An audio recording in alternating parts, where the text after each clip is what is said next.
Back. Senator Smith. Thank you very much, Madam Acting Deputy President. What a surprise for coalition senators to come to the Senate this morning to find that not only the program of the Senate had been adjusted to reflect the mixed and appalling priorities of this Labor government, but a very, very sorry day. If Australians were ever doubtful that the Australian Greens were still in a political marriage with the Australian Labor Party, they need look no further than to the events of the last hour or so. This is a very, very real, sorry day for fair play in our country.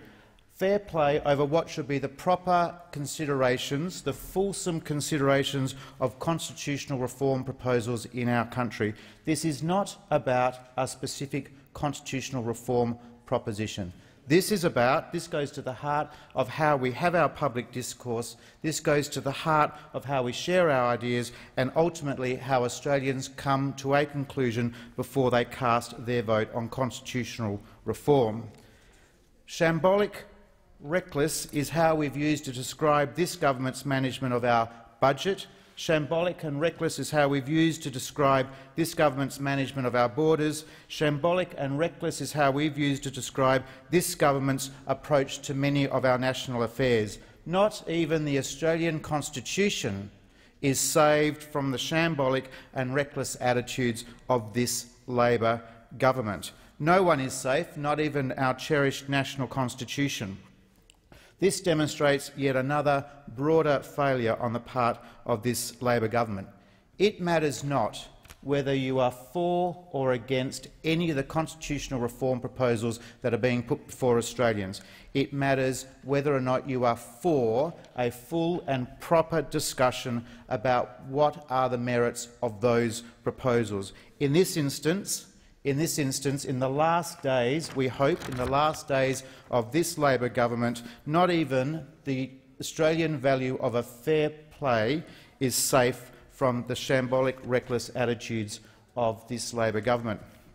Madam Acting Deputy Speaker, speaking on the Referendum Machinery Provisions Amendment Bill 2013, we are not, as I said, talking about specific constitutional amendments that might be before us at the moment, nor will I be talking about my own personal ideas on constitutional reform and how we can ensure that Australians have a better say in amending their own constitution.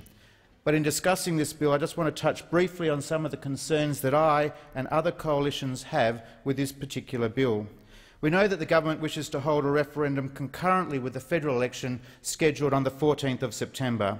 Now, looking back at the other referendum that have been held in the course of Australia's political history, one notes that they've generally occurred separately from a federal election, not concurrently with an election. There's a very solid, sound reason for that. Constitutional should always be undertaken not lightly, but with due and proper consideration by electors. Whatever side of a particular debate we may be on, as parliamentarians I would have thought that we could all agree that in our democracy the best decisions will be made when electors are well informed about the issues. In relation to a referendum, that means that electors should be informed as to the arguments for and against a proposed change to our Constitution. So, along with my colleagues, I find it quite extraordinary to be in this chamber debating a piece of legislation that will actually make that less likely. Some senators might smile and grin at this proposition, but this is a disgrace. Whether or not you're a Labor senator, a Liberal senator, or an Australian Green senator, at the core of our democracy you should promote a proper public discourse. With this bill, the government is seeking to change the terms of the legislation. No more will the Australian Electoral Commission be required to arrange for information setting out the case for and against to be posted to electors. Instead, this bill changes the term from posted to sent. An innocent enough change, you may think, but on closer detail, we're being told by the government that this is all about modernising our democratic process so that material can be communicated to electors by more modern means than the post. The problem is that there is no official register of electors' email addresses. We have absolutely no idea how many Australians have email. Our census apparently does not record that. But from a practical point of view, What happens with people who have more than one email address? Is the Commissioner supposed to guess which one is best? The Coalition does not believe it is appropriate for the Electoral Commissioner to be making decisions about what is or is not an appropriate email address to be sending information to. The Commissioner should be focused on maintaining the integrity of the electoral roll, a simple but very significant task. He should not be tasked with making decisions about what is the best method for contacting individual electors. There are 123 days remaining until the proposed date of the next referendum. Given the truncated timeframe, now is not the time to be conducting experiments with the machinery that administers our democratic process. From the census, we do know that almost 20% of households do not have internet access. Clearly, if you don't have internet access at your home, your ability to use email is severely curtailed, particularly for those older Australians that may be less familiar with the technology. The other major concern is the bill is that it suspends restrictions on limits to the ways the government can spend to promote the case for and against a proposed change. This is contained in the Section 11, subsection 4. Presumably the intention here is to leave it open for the government to spend as much money as it sees fit promoting one side or another of the argument.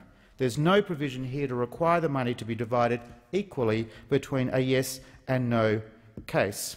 I think it's deeply concerning, as I said. If we're going to propose changes to the Constitution, we need to ensure that electors are properly informed about the issues and the cases for and against on an equal and fair basis. I might add that in a perfect world, taxpayers would not be asked to pay for anything, that in our civil society, individuals or their organisations would find from their own funds and would find voluntarily from taxpayers the funds they need to argue their particular case. But that's a debate for another time, and I suspect some very, very distant point in the future. The manner in which this bill is being dealt with is typical of the approach of this government: rushed, last minute, and designed to conceal rather than reveal information to the people of Australia. I can't but imagine how disappointed, how downhearted our professional bureaucrats must feel when their professionalism is constantly put to the test, rushing legislation forward, not being able to put the best stamp that they can on our democratic process and ideas for reform and change. In conclusion, Madam Acting Deputy Speaker, can I say that along with my colleagues in the Coalition, I am opposed to this government's unseemly rush and its attempts to prevent the people of Australia having the chance to pass judgment on its appalling record in office by seeking to distract voters at the next election with other issues that are good government and a process that has been set by historical precedent already would pursue separately from this federal election.